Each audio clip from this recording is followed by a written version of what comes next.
Well, good day. Good day. We are on day 22 of 34 in the book of Luke, and we have to go ahead and jump right in.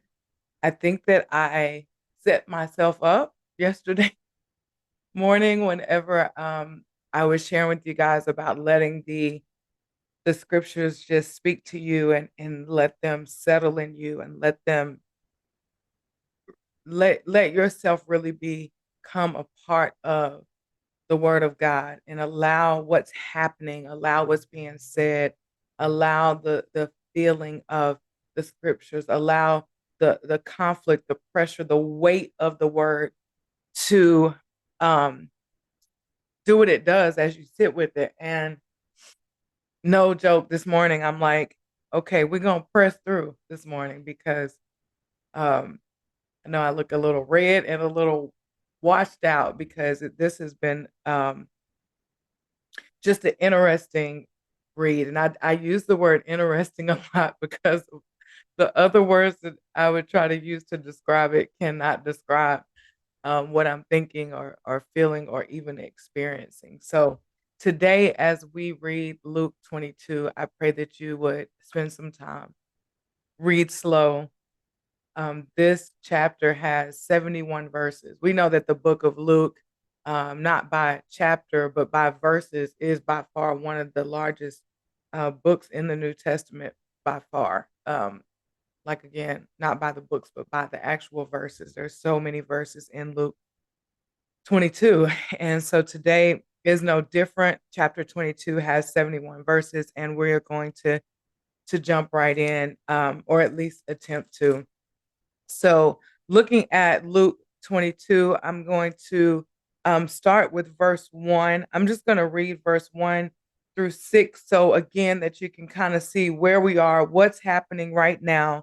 We know that yesterday we talked about, the different things with Jesus and, the analogies he was giving them, the examples he was giving them, what he had now spoken regarding Jerusalem and regarding the people, the widow's offering that he was looking at. So all this condemnation was starting to take place. And now we're really about to get into the thick of the matter. And so I want to start right here with verse 1. But before I read verse 1, I don't know why, but I keep thinking that I need to say this, so I'm going to say it. And it's for you. If it's for you, take it whenever it is that you hear this. But I just keep hearing the matter has been settled. The matter has been settled. So I just want to share that this morning. But the matter has been settled. But that's outside of why we're here today. But Luke 22 and 1, it says, the festival of unleavened bread, which is also called Passover. So a lot of us have heard of Passover, know about Passover, but the festival of unleavened bread, which is also called Passover, was approaching. The leading priests and teachers of religious law were plotting how to kill Jesus, but they were afraid of the people's reaction.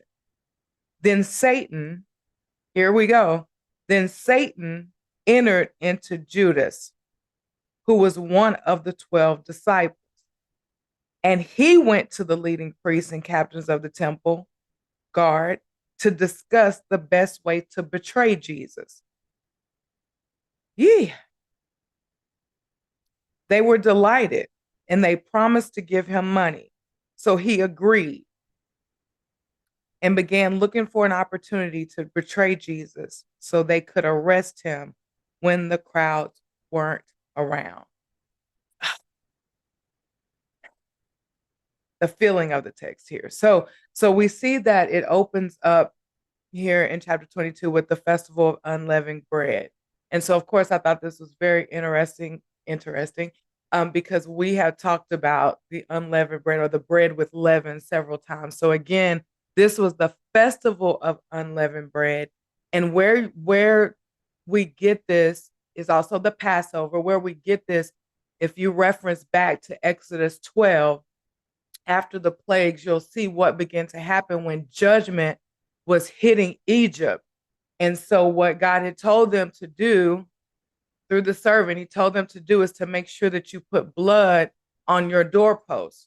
because I am about to send my judgment upon Egypt, and I'm going to be killing the firstborn. And so the firstborn of the Egyptians, so he was there to destroy them. But he wanted his people to know that you need to put the blood on the doorpost so that when, my God, so when this judgment comes over the Egyptians, that your house will be covered because I will see the blood and I will pass over you. Whew. So this particular time of the festival of the unleavened bread, was basically started in Exodus when you're going back to read where it is. So Exodus 12, I believe. So this was a great sacrifice. This festival of the Jews was a big deal. It was the Passover. And remember, we talked about leaven. So it is the festival of the unleavened bread. So the goal was to make sure that we know that it's the festival of the unleavened bread, the celebration of the bread that comes without yeast, that it is free of yeast, it's without fermentation. It basically is letting us know the picture, or that it's figuratively speaking, that this bread is undefiled, or it has not been passed through with sin or corruption.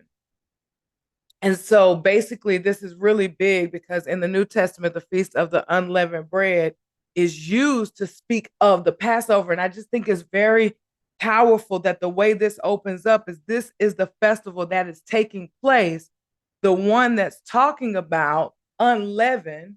It's celebrating when God passed judgment on the Egyptians, but he passed over those who had the blood.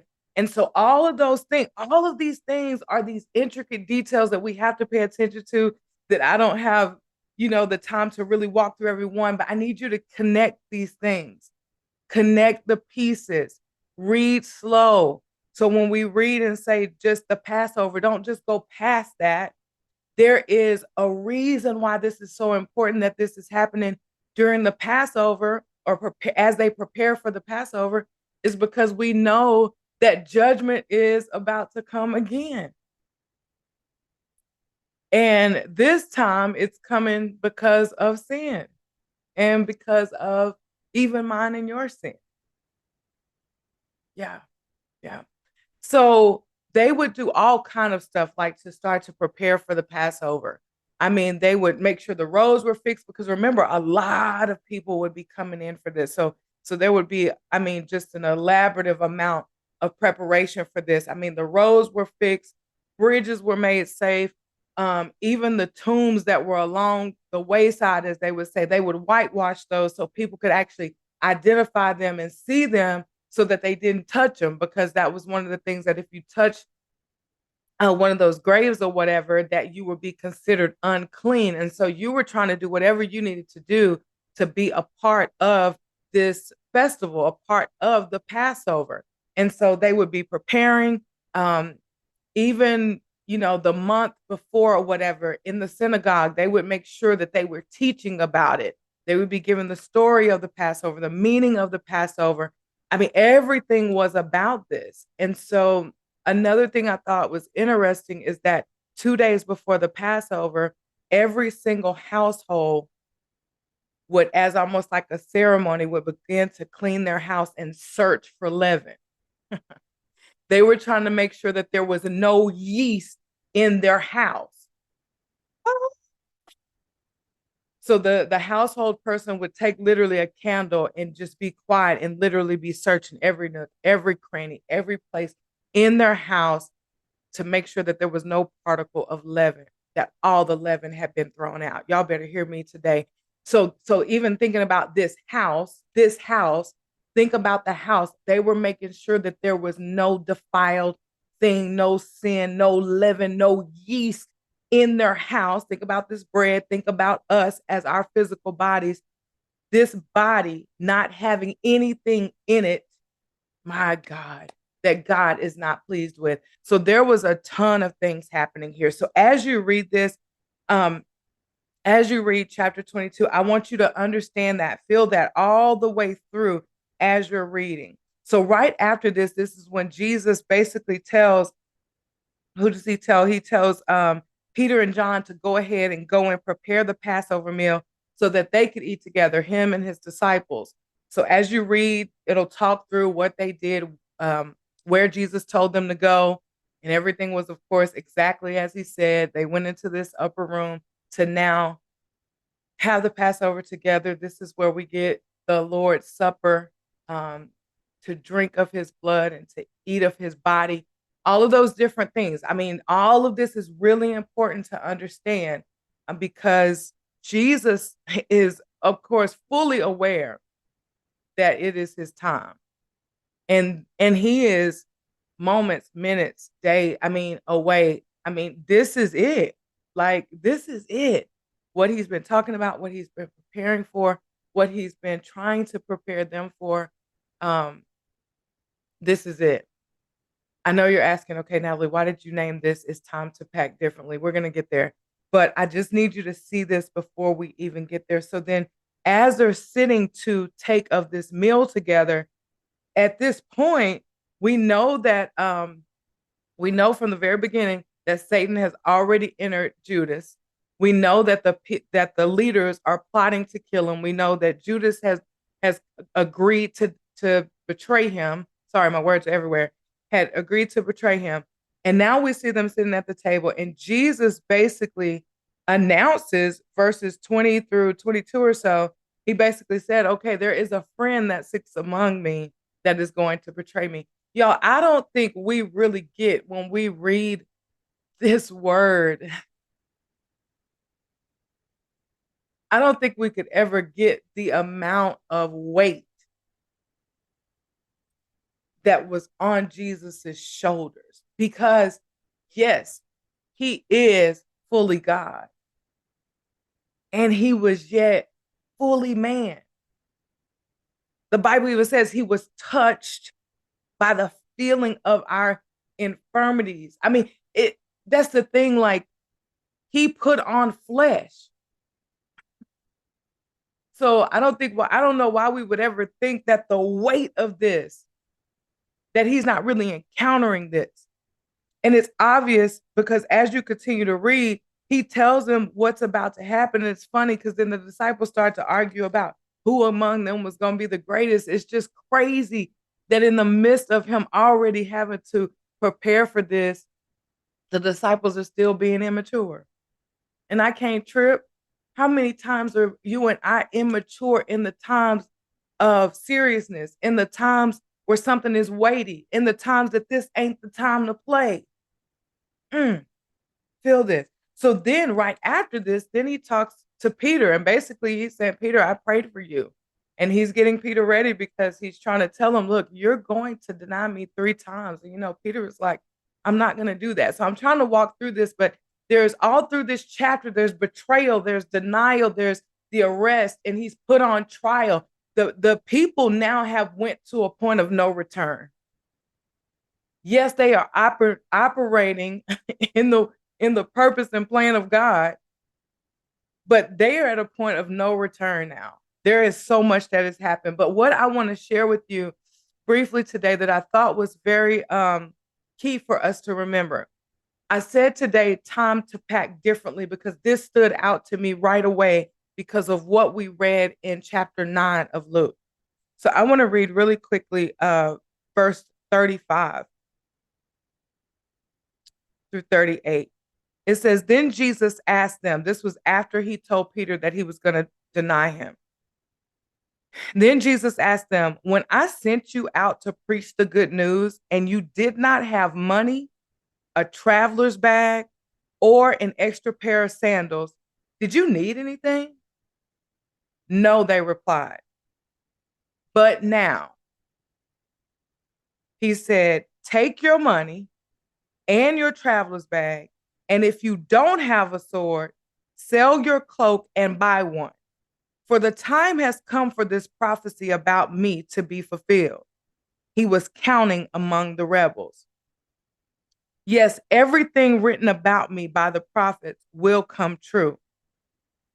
Look, Lord, they replied, we have 2 swords among us.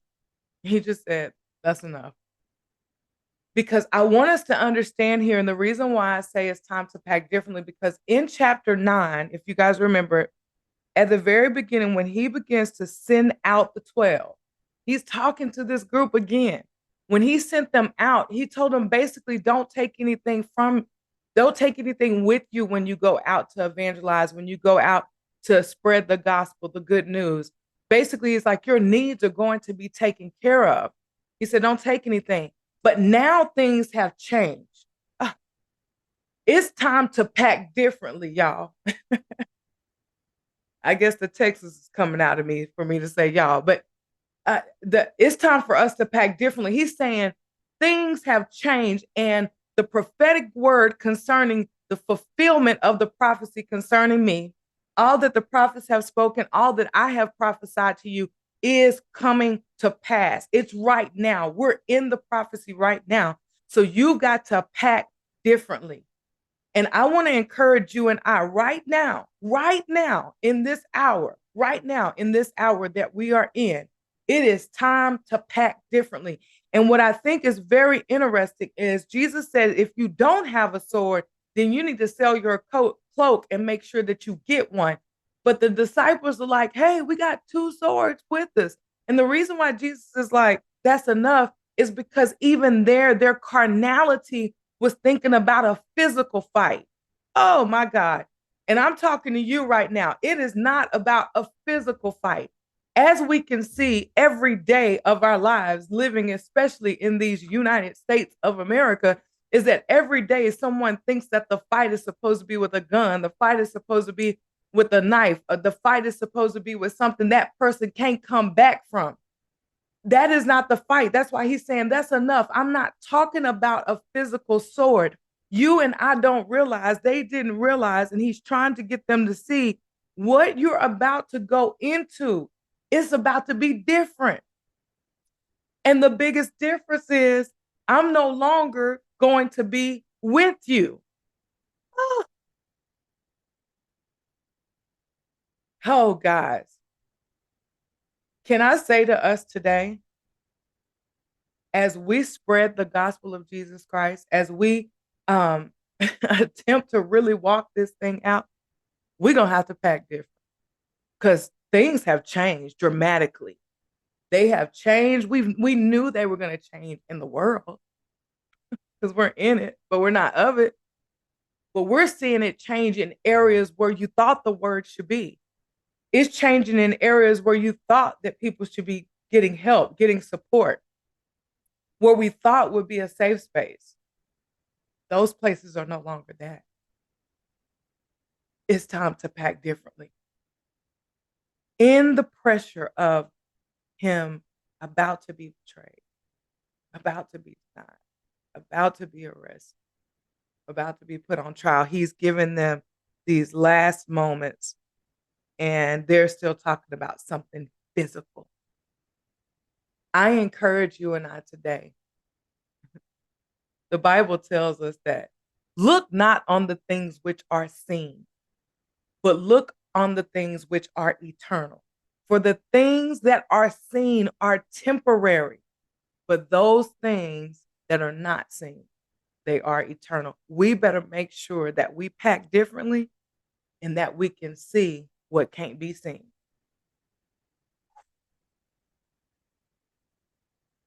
That goes so many places. I see that. That goes so many places. Make sure that you can see what can't be seen. And I'm not trying to be all mystical or deep, but Holy Spirit is a revealer of truth. He will uncover things that you couldn't have thought up in your little bitty mind. He will reveal things. He will show you things to come. He will give you an unction, a prompting, a knowing that it don't even make sense to you. Make sure you can see the things that can't be seen, because the things that cannot be seen are the things that are detrimental. Y'all know that all too well. We talked about it earlier. We've talked about it. Let's go here with the leaven and the yeast. That little thing that you can't see that's in there that has caused the inside to swell up, but it lacks no substance. It's not real. It's time to pack different. It's not about actually packing a physical coat, a physical sword, or a gun. It's not just about packing that. It's not about you being protected in the natural. But get ready to have a word and an answer for why it is that we say that we believe. Help me, Lord. And as I close here, because you've got to spend time here. And I want to say this, spend real time here, because unfortunately, we don't necessarily read the Bible when it comes to Jesus and his final days. Jesus, as he is on the cross, Jesus, when he's resurrected. We don't spend time with that until Easter. We don't spend time with that till certain parts of the year. We don't spend time with that until, the Passover time. Come on. This should always be with us, that this is taking place. One other thing that really stood out to me when I was reading this, now, after Jesus tells them, you're going to be carrying basically something different. You're going to have to pack different this time. It says, then accompanied by the disciples, Jesus left the upstairs room and went as usual to the Mount of Olives. There he told them, pray that you will not give in to temptation. It says he walked away about a stone's throw and knelt down and prayed, Father, if you are willing, please take this cup of suffering away from me. Yet I want your will to be done, not mine. Then an angel from heaven appeared and strengthened him. He prayed more fervently, and he was in such agony of spirit that his sweat fell to the ground like great drops of blood. Yeah, I think it's so powerful that it says, then an angel from heaven appeared and strengthened him. Golly. In the midst of him trying to walk this out, in the midst of him preparing himself for what he knows about to come, because they're about to come to arrest him. He's saying, not my will, but your will be done. And Luke writes here that angels come to basically strengthen him. I don't know about you, but sometimes I need to be strengthened. I don't know about you, but sometimes the agony of certain things, I need to be strengthened, not to be compared by any means to the level of agony that he was going through. But there are certain pressures in our lives that we may sense that we can't take it anymore. And it's like, I'm trying to say, God, your will, but my will is loud because your will seems to be something that is causing great pain. But he says, not my will. It says, then an angel from heaven appeared and strengthened him. And I love this because, guys, if you go back and look in Matthew 4, remember when we talked in Luke 4, I think it was Luke 4, we talked about when Jesus was getting ready to go into his ministry and he was tempted by Satan. And we talked about that in Luke 4. Well, in Matthew, when Matthew talks about it and gives his witness to it, he says that after Jesus basically had went through the temptations of what Satan was trying to get him to do, it says that then Satan left him and angels were there to minister to him, to strengthen him. So I think it's really, it really is a big deal that at the beginning of Jesus's ministry, he's tempted, yet without sin. Satan leaves for a while, and then there's an angel there to minister to him.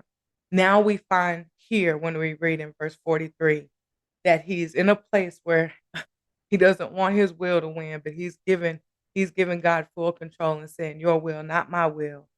And then there's an angel there to strengthen him.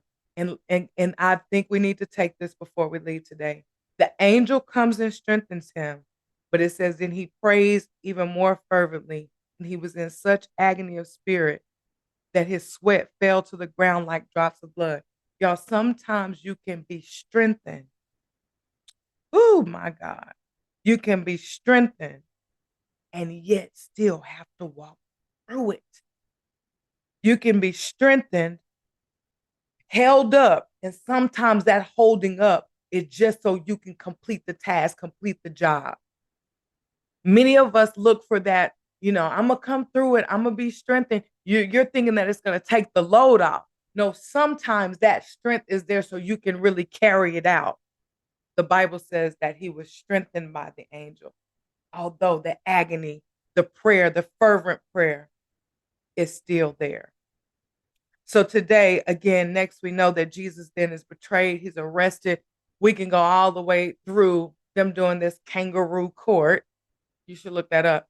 This kangaroo court, these mock trials they're sending him through where they're all out of order, they're all illegal to what they were doing to get him to a space to where they could find him guilty. So make sure that you read this all the way through. But as I stated earlier, what I want us to remember is it's time for us to pack differently. The way you went in there that first time is going to be different this next time. The time has changed and it's time to pack differently. God bless you.